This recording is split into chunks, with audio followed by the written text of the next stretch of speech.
কি সুন্দর ডাক। হ্যাঁ, আজকে 8/9/2025 রোজ সোমবার বেলা 3 ঘটিকার সময় আমাদের কাছে তথ্য আসে কিছু টিয়া পাখি শিকারীর দল যারা প্রায় 250 মতো টিয়া নিয়ে হিজলগাড়ি টু ডিঙেদা বাজারের দিকে তারা আসতে থাকে। আর সেই মুহূর্তে আমরা খুব দ্রুত 3 পজিশনে থাকার পর তাদেরকে চেস করতে থাকি। শেষ পর্যন্ত আমাদের উপস্থিতি টের পেয়ে তারা এক ছাঁচে সবেমাত্র নিচে নামাতে পারছিল, আর বাদবাকিগুলো নিয়ে তারা খুব দ্রুত এখান থেকে চলে যায়। এই বিষয়টি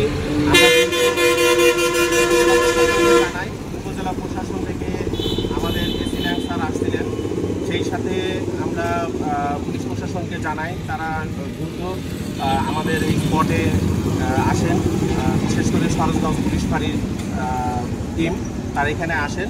তা আমরা এই টিয়া পাখিগুলো উদ্ধার করে এসিল্যাং স্যারের আশিস মমতাজ স্যারের উপস্থিতিতে টিয়া পাখিগুলো আমরা এই তেল পাম্প, যে ডিঙেদা তেল পাম্প, এখানে অবমুক্ত করা হয়। এখন বর্তমান ভাদ্র মাস, ভাদ্র এই সময় হচ্ছে আমাদের দেশে বিভিন্ন প্রজাতির বাইরে থেকে চন্দনা টিয়া, হীরামন টিয়া এইগুলো আসে আমাদের দেশের ধান খেতে। এই ধান খাওয়া শেষে তারা কিন্তু আবার তাদের দেশে ফিরে যায়। এইগুলো কিন্তু আমাদের দেশের জন্য একটা অলংকার, আমাদের প্রকৃতি, প্রাণ, জীববৈচিত্র্যের জন্য একটা বিশাল অলংকার।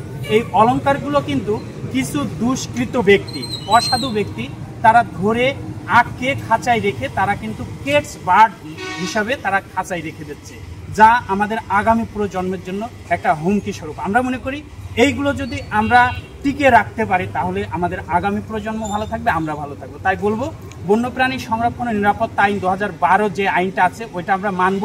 আসলে আইন তো প্রয়োগ হয় মানুষের ভালোর জন্য, আমাদের ভালোর জন্য। আসলে শাস্তি কিন্তু কোনো সমাধান না, সচেতনতাই বড় সমাধান। এবং আমাদের হাসান হাবিব ভাইকে এবং এই সংগঠনের যে সকল সদস্য আছে তাদেরকে। আসলে আমরা প্রাইমারিভাবে প্রায় 30 মিনিট আগে সংবাদ পেয়েছি যে কিছু বন্য প্রাণী, বিশেষ করে এই টিয়া, এই প্রজাতির টিয়াটা একটা গোপন সংকটের ভিত্তিতে কোনো ব্যক্তিরা শিকার করে এটা বাইরে পাচার করছিল এবং আটক করা হয়। এবং আটকের সময় তারা টের পেয়ে তারা পালিয়ে যায় এবং পালানোর আগে তারা এই এক খাঁচা টিয়া, প্রায় 70টি টিয়া আছে এখানে, এই 70টি টিয়া আমরা উদ্ধার করতে সমর্থ হই। এবং আপনারা জানেন এটা বন্যপ্রাণী সংরক্ষণ আইন 2012 সালে যে আইনটা প্রণয়ন হয়েছে, এটা একটা শাস্তিযোগ্য অপরাধ। এবং এই আইনে একটা তফসিল আছে, এই তফসিলে উল্লেখ করে দেওয়া আছে যে কোন কোন প্রাণী, বিশেষ করে পাখি প্রজাতি, সাপ, মাছ এবং বন্যপ্রাণী, বাঘ সহ বিভিন্ন প্রজাতির প্রাণী উল্লেখ করে দেওয়া আছে যে কোন কোন প্রাণী শিকার করা যাবে। এগুলো শিকার করলে অবৈধ হবে এবং এগুলো পাচার করলেও অবৈধ হবে। এগুলো বিপণন, আমদানি, রপ্তানি সবগুলো নিষিদ্ধ। আমি আহ্বান জানাচ্ছি যে আপনারা সচেতন থাকবেন এবং আপনারা নিজেরাও বন্যপ্রাণী শিকার করবেন না। এবং কোথাও যদি কোনো তথ্য পেয়ে থাকেন দয়া করে আইন শৃঙ্খলা রক্ষাকারী যে সকল বাহিনী আছে সকল বাহিনীকে তারা আপনারা ইনফরমেশন দিবেন এবং আমাদেরকেও আপনারা ইনফরমেশন দিয়ে সহযোগিতা করবেন। এবং আমি পুনরায় আমাদের আইন শৃঙ্খলা রক্ষাকারী বাহিনী এবং আমাদের সংগঠনের সদস্যদের সকল সদস্যকে ধন্যবাদ জানাচ্ছি।